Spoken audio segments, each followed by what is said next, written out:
ಈ ಒಂದು N cable network ತುಂಬ ನರಸಿಂಹರಾಜಪುರದಂಥ ಅಭಿವೃದ್ಧಿ ಹೊಂದದೇ ಇದ್ದಂಥ ಒಂದು ಗ್ರಾಮಾಂತರ ಪಟ್ಟಣ ಪಂಚಾಯತ್ ವ್ಯಾಪ್ತಿಯಲ್ಲಿ ಮತ್ತು ಗ್ರಾಮ ಪ್ರದೇಶಗಳಲ್ಲೂ ಕೂಡ ತುಂಬ ಯಶಸ್ವಿಯಾಗಿ ಮುನ್ನಡೆಸಿ ಅತ್ಯಂತ ಶ್ರಮದಿಂದ ಮುನ್ನಡೆಸಿ ಇವತ್ತು ಯಶಸ್ವಿಯಾಗಿದ್ದಾರೆ. ಸಾಕಷ್ಟು ಅಭಿವೃದ್ಧಿ ಕೂಡ ಇನ್ನು ಎನ್ ಕೇಬಲ್ ನೆಟ್ವರ್ಕ್ ಹೊಂದಬೇಕಾಗಿರೋದು ಕೂಡ ಅವಶ್ಯಕತೆ ಇದೆ.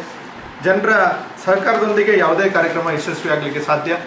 ಹಾಗಾಗಿ ಅದೇ ರೀತಿ ಜನ ಸಹಕಾರ ಕೊಟ್ಟಾಗ ಅವರಿಗೆ ಮತ್ತು ಆ ಸಮಾಜಕ್ಕೆ ಮತ್ತು ನಾವು ಬದುಕುವಂಥ ಏನು ಭೂಪ್ರದೇಶ ಇದೆ ಅದಕ್ಕೆ ಗೌರವವನ್ನು ಕೂಡ ನಾವು ಸಲ್ಲಿಸಬೇಕಾಗುತ್ತೆ. ನರಸಿಂಹರಾಜಪುರ ನಮ್ಮೆಲ್ಲರ ಬದುಕಿನ ಮೂಲ ಆಧಾರ. ನರಸಿಂಹರಾಜಪುರದ ಪುಣ್ಯಭೂಮಿಯಲ್ಲಿ ನಾವೆಲ್ಲ ಬದುಕಿದ್ದೇವೆ. ನಮ್ಮೆಲ್ಲರ ಹುಟ್ಟುಹಬ್ಬಗಳನ್ನು ನಾವು ಆಚರಣೆ ಮಾಡ್ತೇವೆ.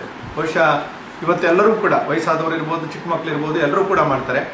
ಆದರೆ ನಮ್ಮ ನರಸಿಂಹರಾಜಪುರಕ್ಕೆ ನರಸಿಂಹರಾಜಪುರ ಅಂತ ಹೆಸರಿಟ್ಟಂಥ ದಿನ ತುಂಬ ಸಂಭ್ರಮದ ಒಂದು ಸಡಗರದ ದಿನವಾಗಿ ನಾವು ಆಚರಣೆ ಮಾಡಬೇಕಾಗತ್ತೆ. ಈ ಒಂದು ಹೆಸರು ಅನೇಕ ಬದಲಾವಣೆಗಳ ಮುಖಾಂತರ ನರಸಿಂಹರಾಜಪುರ ಅಥವಾ ಮೈಸೂರಿನ ಮಹಾರಾಜರು ನರಸಿಂಹರಾಜಪುರಕ್ಕೆ ಬಂದಂಥ ದಿನದ ನೆನಪಿಗಾಗಿ ಆ ದಿನವನ್ನು ನರಸಿಂಹರಾಜಪುರವನ್ನು ಎಡೆಹಳ್ಳಿಯನ್ನು ನರಸಿಂಹರಾಜಪುರವಾಗಿ ಪರಿವರ್ತನೆ ಹೊಂದಿ ಇವತ್ತು 100 ವರ್ಷಗಳು ಪೂರ್ಣ ಆಗಿದೆ ಅಂತ ಹೇಳಿದ್ರೆ ಅದೊಂದು ಸಂಭ್ರಮ.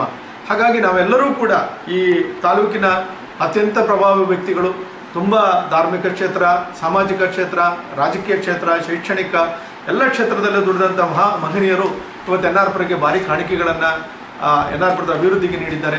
ಈಗಲೂ ಕೂಡ ಸಮಕಾಲೀನವಾಗಿ ರಾಜಕಾರಣದಲ್ಲಿರೋರು ಇರ್ಬೋದು ಅಥವಾ ಜನಸೇವೆಯ ಅಲ್ಲಿ ಗುರುತಿಸ್ಕೊಂಡವರು ಇರ್ಬೋದು, ಎಲ್ಲರೂ ಕೂಡ ಇವತ್ತು ನರಸಿಂಹರಾಜಪುರದ ಏಳಿಗೆಗಾಗಿ ದುಡಿತಾ ಇದ್ದಾರೆ.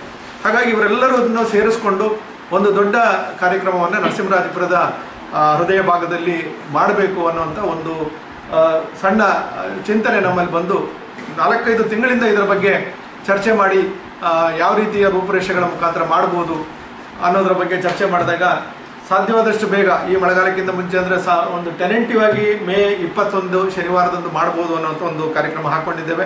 ಇಲ್ಲಿನ ಜನಪ್ರತಿನಿಧಿಗಳನ್ನು, ಆ ಸಮಾಜದ ಮುಖ್ಯಸ್ಥರನ್ನೆಲ್ಲ ಭೇಟಿ ಮಾಡಿ ಕಾರ್ಯಕ್ರಮವನ್ನು ಯಾವ ರೀತಿ ನಡೆಸಬೇಕು ಅನ್ನೋದ್ರ ಬಗ್ಗೆ ರೂಪುರೇಷೆಗಳನ್ನೆಲ್ಲ ತಯಾರಿಸಬೇಕು.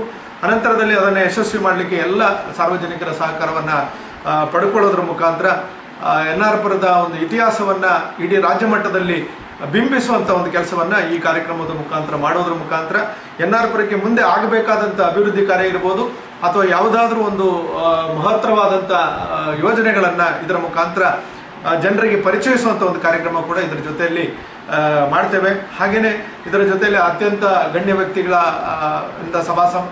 ಕಾರ್ಯಕ್ರಮದ ಜೊತೆಯಲ್ಲಿ ಉತ್ತಮವಾದಂಥ ಒಂದು ಕಲಾ ಸಾಂಸ್ಕೃತಿಕ ವೈಭವವನ್ನು ಕೂಡ ನರಸಿಂಹರಾಜಪುರದ ಜನತೆಗೆ ನೀಡಬೇಕು ಅನ್ನೋಂಥ ಆಶಯವನ್ನು ನಾವು ಹೊಂದಿದ್ದೇವೆ. ಹಾಗಾಗಿ ಎಲ್ಲರೂ ಈ ಕಾರ್ಯಕ್ರಮಕ್ಕೆ ಸಹಕಾರವನ್ನು ನೀಡಬೇಕು ಅಂತ ಈ ಸಂದರ್ಭದಲ್ಲಿ ಕೇಳಿ ತಮಗೂ ಕೂಡ ಧನ್ಯವಾದವನ್ನು ಹೇಳಿ ನನ್ನ ಮಾತನ್ನು ಮುಗಿಸ್ತೇನೆ.